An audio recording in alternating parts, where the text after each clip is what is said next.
Hi guys, hope you guys are okay. This week we're gonna be working again on unit 1 of geometry. Okay, we're gonna be doing the same thing as last week, but this time it's gonna be on the mall. Remember that you guys work with Mr. Hernandez on this. First you have to read the passage, and then we're gonna do differently. You're gonna answer just the questions that I put it on.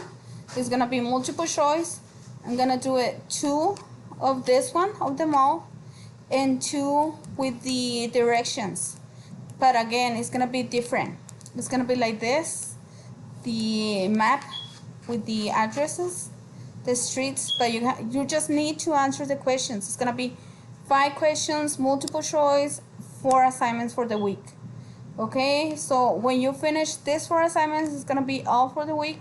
Next week we're gonna begin with algebra, the unit 2 on algebra. Remember, we have to work differently because we don't have access to you guys being working, drawing lines or something like that. So you just answer the questions, multiple choice. If you need any assistance, please let me know. Okay, keep communicating with me, please, guys.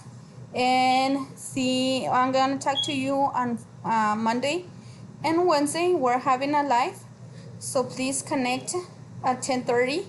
Okay, see you on Wednesday. Thank you guys. Bye.